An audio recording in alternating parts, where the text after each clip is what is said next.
नमस्कार साथियों, आप देख रहे हैं यूपी समाचार। यहाँ पर आपको 20 मिनट में यूपी की 50 बड़ी खबरें मिलेगी, तो वीडियो को पूरा जरूर देखें। आज की पहली खबर, बिना HSRP नंबर प्लेट गाड़ियों का नहीं बनेगा। PUC यूपी में आज से नया नियम लागू। प्रदेश में हाई सिक्योरिटी रजिस्ट्रेशन प्लेट को लेकर अब सख्ती अपने चरम पर पहुँच गई है। परिवहन विभाग ने साफ कर दिया है कि जिन वाहनों पर अब तक HSRP नहीं लगाई गई है, उनका प्रदूषण प्रमाण पत्र PUC अब नहीं बनाया जाएगा। बुधवार से लागू। इस नियम के तहत वाहन स्वामियों को पहले 10,000 रूपए का जुर्माना भरना होगा, तभी वे अपनी गाड़ी का PUC बनवा सकेंगे और आगे की प्रक्रिया पूरी कर पाएंगे। रामपुर में चलती ट्रेन में 7 लाख की लूट, बदमाशों ने गन दिखाकर छीने रुपए। रामपुर में चलती ट्रेन में दिन दहाड़े बदमाशों ने गन पॉइंट पर एक व्यापारी के कर्मचारियों से लगभग 7 लाख रुपए लूट लिए। वारदात को अंजाम देने के बाद बदमाश हवाई फायरिंग करते हुए मौके से फरार हो गए। यह घटना बिलासपुर कोतवाली क्षेत्र में हुई। स्थानीय रेलवे स्टेशन से लगभग 1 किलोमीटर पहले आनंद नगर के मजारे के पास 3 बदमाश ट्रेन में चढ़ गए। उन्होंने दोनों कर्मचारियों को गन पॉइंट पर लिया और उनसे लगभग 7 लाख रुपए लूट लिए। लूट के बाद बदमाशों ने हवाई फायरिंग की और ट्रेन की गति धीमी होते ही कूदकर भाग गए।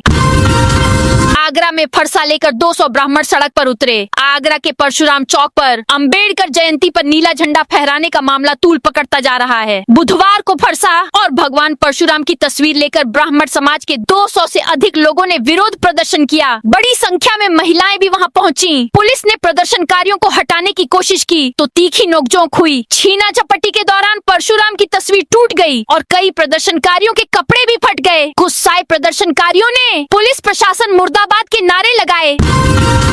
यूपी में मजदूरों कर्मचारियों के लिए गठित होगा नया वेज बोर्ड। यूपी में वर्ष 2014 के बाद अब वेज बोर्ड का गठन होने जा रहा है। यूपी की योगी सरकार ने अगले माह प्रदेश में नए वेज बोर्ड के गठन का ऐलान किया है। यह फैसला नोएडा की फैक्ट्रियों में हुए बवाल के बाद भेजी गई हाई पावर कमेटी की सिफारिश पर किया गया है। वेज बोर्ड ही न्यूनतम मजदूरी की मूल दरों का निर्धारण करता है। नए बोर्ड से बेसिक सैलरी में बढ़ोतरी हो जाएगी। इस बढ़ोतरी से महंगाई भत्ता समेत अन्य भत्ते भी अपने आप बढ़ जाएंगे। बाहुबली धनंजय पर फायरिंग मामले में अभय सिंह बरी। वाराणसी के 24 साल पुराने टकसाल सिनेमा कांड में बाहुबली धनंजय सिंह को झटका लगा है। MP MLA कोर्ट ने बुधवार दोपहर 1:30 बजे सपा के बागी विधायक अभय सिंह और मिर्जापुर के AMLC विनीत सिंह समेत सभी 6 आरोपियों को बरी कर दिया। इससे पहले 13 अप्रैल को विशेष न्यायाधीश यजुवेंद्र विक्रम सिंह ने फैसला सुरक्षित रख लिया था। पूर्व सांसद धनंजय सिंह ने आरोप लगाया था कि अभय सिंह और विनीत सिंह ने 4 से 5 साथियों के साथ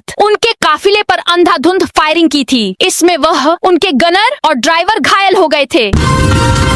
यूपी में PM किसान सम्मान निधि का लाभ ले रहे 62,000 अपात्रों का हटा नाम। प्रधानमंत्री किसान सम्मान निधि का लाभ ले रहे 62,638 अपात्रों का नाम हटा दिया गया है। इसका पता सत्यापन के दौरान चला। जांच में सामने आया कि पति पत्नी सहित कुछ नाबालिग भी इस योजना का लाभ ले रहे हैं। अभी तक जहां जनपद में प्रधानमंत्री किसान लाभार्थियों की कुल संख्या 8,79,300 थी, वहीं अब यह सिमटते हुए 8,16,662 हो गई है। कार्रवाई की जद में आयकर दाता भी आए हैं।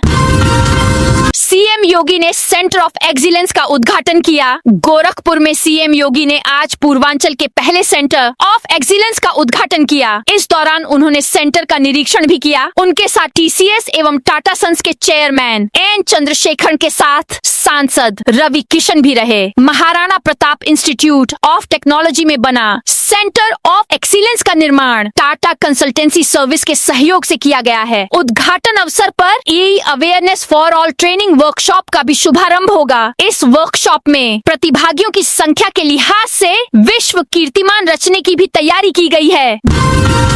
गोंडा में अतिक्रमण को लेकर IG की बैठक। गोंडा देवीपाटन रेंज के IG अमित पाठक ने आज बुधवार को देवीपाटन परिक्षेत्र कार्यालय से एक वर्चुअल समीक्षा बैठक की है। इस दौरान उन्होंने देवीपाटन मंडल के गोंडा, बलरामपुर, श्रावस्ती और बहराइच जिलों में अवैध टैक्सी बस स्टैंड, सड़कों पर अतिक्रमण, एक्सीडेंट हॉटस्पॉट में सुधार और ई-रिक्शा के रूट निर्धारण जैसे महत्वपूर्ण मुद्दों पर चर्चा की। बरूवार जाति के उत्थान को लेकर भी निर्देश दिए गए हैं। टाटा मोटर्स लखनऊ प्लांट की 10 लाखवीं गाड़ी का फ्लैग ऑफ। उत्तर प्रदेश की राजधानी लखनऊ में टाटा मोटर्स के प्लांट से 10 लाखवीं गाड़ी ई बस को बुधवार को लॉन्च किया गया। सीएम योगी ने ई बस को हरी झंडी दिखाई, उसकी सवारी भी की। इस दौरान टाटा सन्स के चेयरमैन एन. चंद्रशेखर ने सीएम योगी को गाड़ी की विशेषताओं से अवगत कराया। कार्यक्रम को संबोधित करते हुए सीएम योगी ने कहा कि यह कार्यक्रम केवल औद्योगिक क्रांति नहीं है, बल्कि उस ऐतिहासिक उड़ान का लॉन्च पैड है। कठमुल्ला कहने वाले जज महाभियोग से पहले आज रिटायर होंगे। इलाहाबाद हाईकोर्ट के जस्टिस शेखर कुमार यादव आज यानी 15 अप्रैल को रिटायर हो रहे हैं। रिटायरमेंट पर इलाहाबाद हाईकोर्ट में फुल कोर्ट रेफरेंस होगी। Full court reference chief justice मुख्य न्यायाधीश की कोर्ट में शाम 4 बजे रखा गया है। इसमें हाईकोर्ट के सभी जजों के अलावा बार एसोसिएशन के अधिवक्ता सदस्य तथा हाईकोर्ट रजिस्ट्री के अधिकारी शामिल होंगे। उनके खिलाफ महाभियोग प्रस्ताव पिछले करीब 1 साल से राज्यसभा में लटका पड़ा है। उनके रिटायरमेंट के साथ ही महाभियोग प्रस्ताव खत्म हो जाएगा।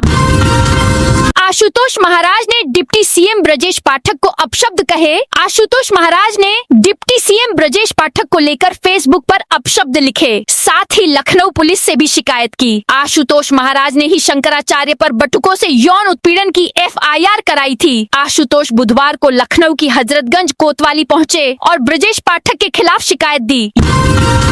यूपी में लव जिहाद लैंड जिहाद की घटनाएं बढ़ी। लखनऊ में बुधवार को विश्व हिंदू रक्षा परिषद ने लव जिहाद और लैंड जिहाद को लेकर प्रेस वार्ता किया। संगठन के राष्ट्रीय अध्यक्ष गोपाल राय पीड़ितों के साथ वार्ता में शामिल हुए। उन्होंने कहा कि लगातार हिंदू युवतियों को लव जिहाद और धर्मांतरण के मामलों में निशाना बनाया जा रहा है। उन्होंने इस स्थिति को गंभीर बताते हुए कहा कि समाज में जागरूकता बढ़ाना आवश्यक है ताकि बेटियां ऐसे षड्यंत्रों से सतर्क रह सकें। उन्होंने मांग की है कि ऐसे मामलों पर प्रभावी रोक लगाने के लिए सख्त कानून बनाए जाएं।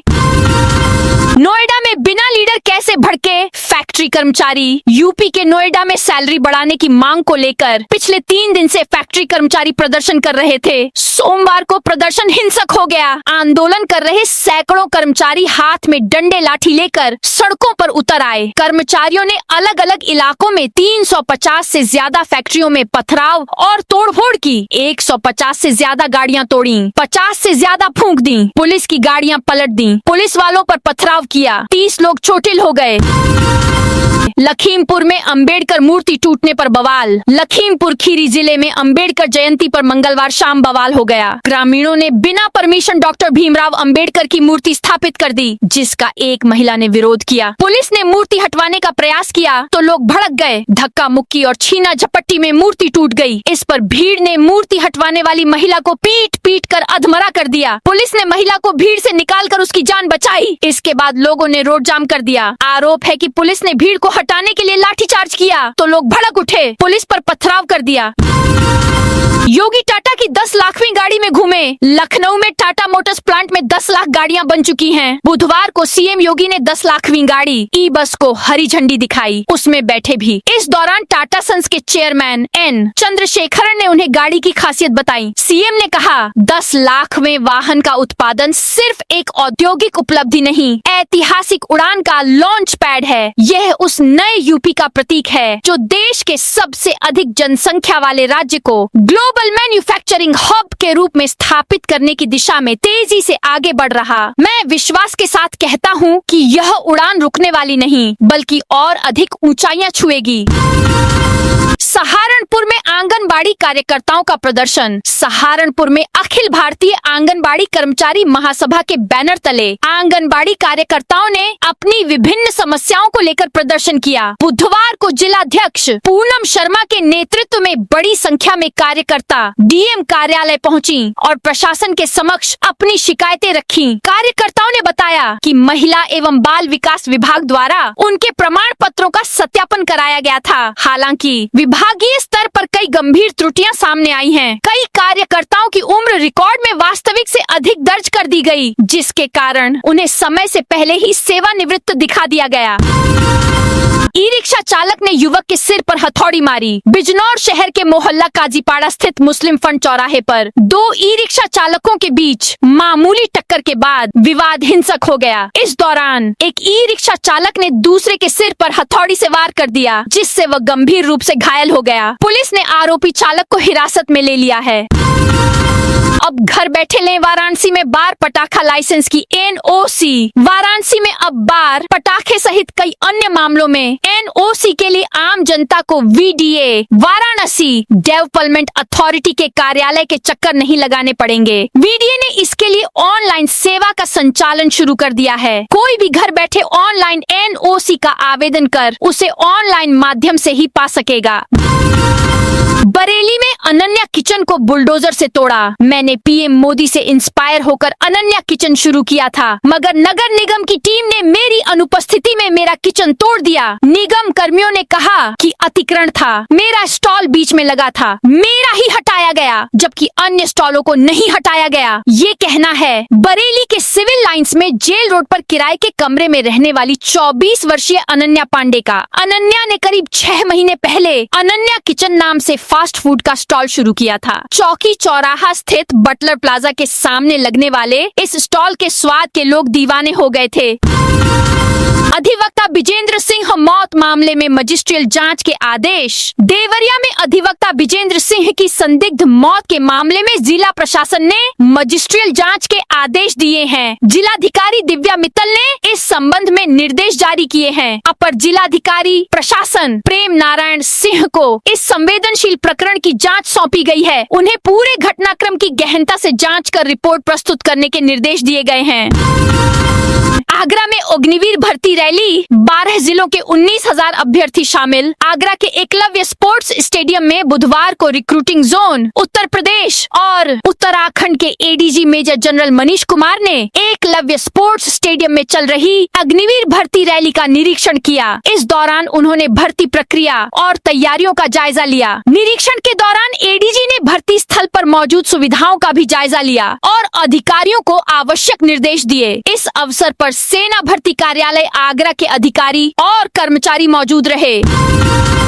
बागपत विकास भवन में किसानों का हंगामा। बागपत विकास भवन सभागार में किसान दिवस के अवसर पर किसानों ने जमकर हंगामा किया और कार्यक्रम का बहिष्कार कर दिया। इसके बाद बागपत की जिलाधिकारी डीएम अस्मिता लाल और पुलिस अधीक्षक एएसपी सूरज कुमार राय मौके पर पहुंचे और किसानों को समझाया। किसान स्मार्ट मीटर का विरोध, आवारा पशुओं की समस्या, विद्युत संबंधी समस्याओं का समाधान, भूमि अधिग्रहण में मुआवजे की मांग और गांगनौली गांवों में हाईवे पर कट सहित विभिन्न मांगों को लेकर प्रदर्शन कर रहे थे। उन्होंने अधिकारियों पर शिकायतों की अनदेखी का आरोप लगाया।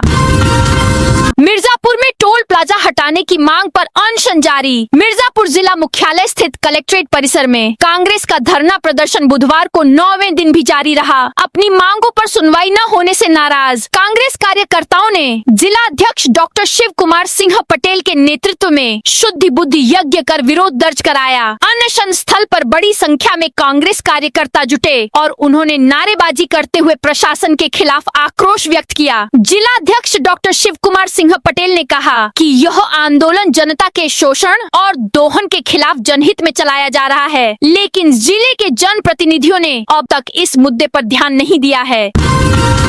अयोध्या में 15,000 किशोरियों को लगेगा एचपीवी टीका। अयोध्या में 14 से 15 वर्ष की किशोरियों को सर्वाइकल कैंसर से बचाने के लिए एचपीवी टीकाकरण अभियान तेजी से चलाया जा रहा है। यह गंभीर बीमारी महिलाओं और किशोरियों के स्वास्थ्य के लिए बड़ा खतरा मानी जाती है। स्वास्थ्य विभाग ने जिले के विभिन्न सामुदायिक स्वास्थ्य केंद्रों पर टीकाकरण की व्यापक व्यवस्था की है। सामुदायिक स्वास्थ्य केंद्र मिल्कीपुर को कुल 550 वायल टीके मिले हैं, जिनमें से अब तक 50 किशोरियों का टीकाकरण हो चुका है। इसी तरह सामुदायिक स्वास्थ्य केंद्र खंडासा को 450 वायल प्राप्त हुए थे, जिनमें से 40 डोज का उपयोग किया गया है।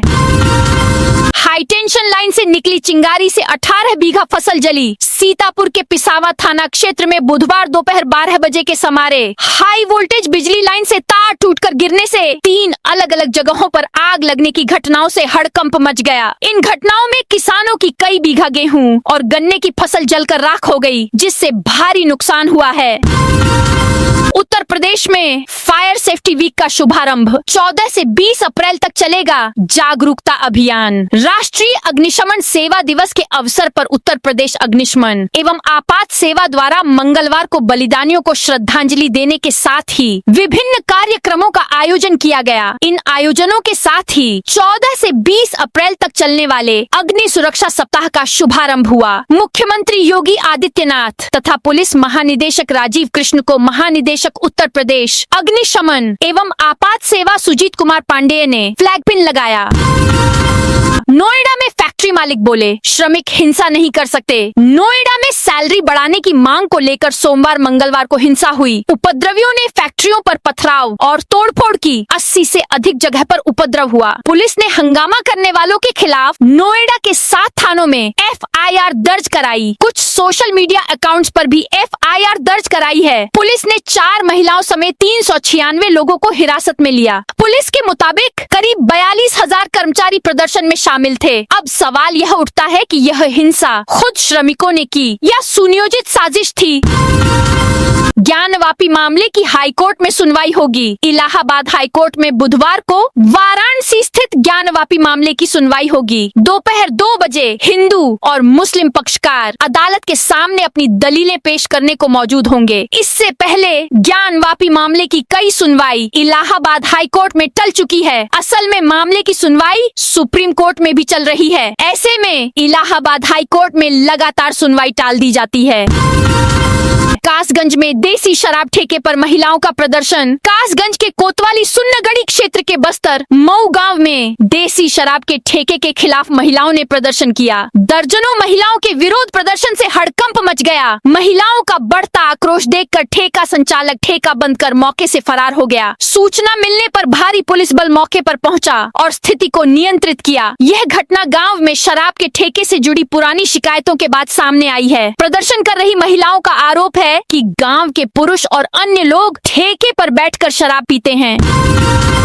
अयोध्या में बिना मान्यता वाले स्कूलों पर सख्त कार्रवाई। अयोध्या जिले में बिना मान्यता के संचालित हो रहे विद्यालयों पर सख्त कार्रवाई की तैयारी पूरी हो गई है। प्रदेश सरकार के निर्देश पर बेसिक शिक्षा विभाग ने ऐसे स्कूलों को चिन्हित कर बंद कराने का अभियान तेज कर दिया है। बेसिक शिक्षा अधिकारी लालचंद ने स्पष्ट किया है कि वैध मान्यता के बिना किसी भी विद्यालय को संचालित नहीं होने दिया जाएगा। इस कार्रवाई को प्रभावी और पारदर्शी बनाने के लिए तहसील स्तर पर विशेष टीमें गठित की गई हैं। इन टीमों में संबंधित तहसील के प्रशासनिक अधिकारी और ब्लॉक क्षेत्र के शिक्षा विभाग के अधिकारी शामिल हैं। इसका उद्देश्य यह सुनिश्चित करना है कि जांच और कार्रवाई निष्पक्ष तथा व्यवस्थित ढंग से हो। परशुराम चौक पर नीला झंडा फहराने वालों पर FIR। आगरा में अंबेडकर जयंती पर आवाज। विकास कॉलोनी में परशुराम चौक पर चढ़कर नीला झंडा फहराकर शहर का माहौल बिगाड़ने वालों के खिलाफ पुलिस की ओर से FIR दर्ज की गई है। ब्राह्मण समाज के आक्रोश और अल्टीमेटम के बाद पुलिस ने देर रात को सिकंदरा थाने में FIR दर्ज। लखनऊ मेट्रो के नए कॉरिडोर निर्माण में आएगी तेजी। लखनऊ में 4 बाग से बसंत कुंज तक मेट्रो रेलवे स्टेशन के विस्तार ईस्ट वेस्ट कॉरिडोर के लिए न्यू डेवलपमेंट बैंक ने लोन दिए जाने पर सहमति दे दी है। बैंक परियोजना की कुल लागत का 50% लोन देगा, जो कि 2,883.93 करोड़ रुपए होगा। यूपी मेट्रो कॉरपोरेशन की तरफ से इस संबंध में अन्य औपचारिकताएं पूरी की जा रही हैं, जिसमें 1.5 से 2 महीने लगेंगे। लोन मिलते ही परियोजना निर्माण में तेजी आएगी। यूपी के इस जिले के वार्डों में सड़क नाली से लेकर पार्क तक होंगे चकाचक। उत्तर प्रदेश की राजधानी लखनऊ के सभी 110 वार्डों में सड़क नाली से लेकर पार्क तक चकाचक होंगे। विकास कार्यों को गति देने के लिए नगर निगम ने 121 करोड़ रुपए की पहली किस्त जारी कर दी है। बुधवार को नगर निगम सदन की बैठक में महापौर सुषमा खरकवाल और नगर आयुक्त गौरव कुमार की मौजूदगी में यह प्रस्ताव पारित किया गया। इसके तहत प्रत्येक वार्ड को 1.10 करोड़ रुपए दिए जाएंगे, जिससे स्थानीय स्तर पर बुनियादी सुविधाओं को मजबूत किया जाएगा। गाजियाबाद में अब बिना हाई सिक्योरिटी नंबर प्लेट नहीं बनेगा। PUC परिवहन विभाग ने हाई सिक्योरिटी नंबर प्लेट को लेकर सख्त रुख अपनाते हुए आज यानी 15 अप्रैल से नई व्यवस्था लागू कर दी है। अब जिन वाहनों पर HSRP नहीं लगी होगी, उनका प्रदूषण प्रमाण पत्र PUC जारी नहीं किया जाएगा। शासन के निर्देश पर यह कदम उठाया गया है। विभागीय आंकड़ों के मुताबिक जिले में करीब 40,000 दोपहिया और 4 पहिया वाहन अब भी बिना हाई सिक्योरिटी नंबर प्लेट के चल रहे हैं। लखनऊ में आज से पोल्ट्री कॉन्क्लेव, इंदिरा गांधी प्रतिष्ठान में 2 दिनों तक निवेश नवाचार पर होगा मंथन। प्रदेश में पोल्ट्री उद्योग को बढ़ावा देने के लिए 15 और 16 अप्रैल को राजधानी के इंदिरा गांधी प्रतिष्ठान में 2 दिवसीय पोल्ट्री कॉन्क्लेव आयोजित होगा। इसमें निवेश, नवाचार, बाजार विस्तार और ग्रामीण सशक्तिकरण पर व्यापक मंथन होगा। केंद्रीय पशुपालन, डेयरी एवं मत्स्य पालन राज्य मंत्री SP सिंह बघेल कार्यक्रम के मुख्य अतिथि होंगे। उद्घाटन सत्र में प्रदेश के पशुधन एवं दुग्ध विकास मंत्री धर्मपाल सिंह और उद्यान राज्य मंत्री दिनेश प्रताप सिंह भी मौजूद रहेंगे। यूपी के सभी विश्वविद्यालयों, महाविद्यालयों में आज से नारी शक्ति वंदन अभियान। प्रदेश के सभी विश्वविद्यालयों और महाविद्यालयों में नारी शक्ति वंदन अधिनियम 2023 के प्रचार प्रसार के लिए विशेष अभियान चलाया जाएगा। 15 और 16 अप्रैल को हर लोकसभा क्षेत्र में नारी शक्ति पदयात्रा निकाली जाएगी, जिसमें सामाजिक क्षेत्र की महिलाएं, लखपति दीदी, NCC NSS स्वयं सेवक और छात्र छात्राएं भाग लेंगे। स्कूटी रैली के जरिए भी जागरूकता बढ़ाई जाएगी। महिला महाविद्यालयों और छात्रावासों में नारी शक्ति दीवार बनाई जाएगी, जहां महिलाएं अपने विचार लिखेंगी। साथ ही सैंड आर्ट, नुक्कड़ नाटक, चित्रकला और लोकगीत जैसे कार्यक्रमों से अभियान को जन आंदोलन का रूप दिया जाएगा। चीनी टैंकर हॉर्मुज पर अमेरिकी नाकाबंदी तोड़ने में नाकाम, अमेरिकी प्रतिबंध झेल रहा टैंकर रिच स्टैरी बुधवार को फिर से हॉर्मुज पर अमेरिकी नाकाबंदी नहीं तोड़ पाया। यह टैंकर संयुक्त अरब अमीरात के हमरियाह पोर्ट से चला था। वहां से इसने करीब 2.5 लाख बैरल मेथनॉल लोड किया था। यह टैंकर खाड़ी से निकलने की कोशिश कर रहा था, लेकिन हॉर्मुज के आगे अमेरिकी नाकाबंदी की वजह से इसे वापस लौटना पड़ा। इससे पहले भी इस टैंकर ने मंगलवार को हॉर्मुज पार करने की कोशिश की थी। भाजपा का वादा, बंगाल में महिलाओं को हर महीने 3,000 देंगे। भाजपा ने बुधवार को पश्चिम बंगाल में मातृशक्ति भरोसा कार्ड लॉन्च किया। सरकार बनने पर राज्य की महिलाओं को हर महीने 3,000 देने का वादा किया गया है। कार्यक्रम में शुभेंदु अधिकारी और स्मृति ईरानी मौजूद रहीं। बंगाल में 2 फेज में वोटिंग होगी। पहले चरण का मतदान 23 अप्रैल को होगा। एक दिन पहले मंगलवार को PM मोदी ने कहा था कि पश्चिम बंगाल में डर का माहौल है। हत्या, दुष्कर्म और दंगे चरम पर पहुंच चुके हैं। राज्य में लोग काफी परेशान हैं। राज्य में युवा रोजगार को लेकर चिंतित हैं। सरकारी कर्मचारियों को अपने हक के लिए अदालत जाना पड़ रहा है। तो दोस्तों, यह थी आज उत्तर प्रदेश के सभी जिलों की दिन भर की ताजा और बड़ी खबरें।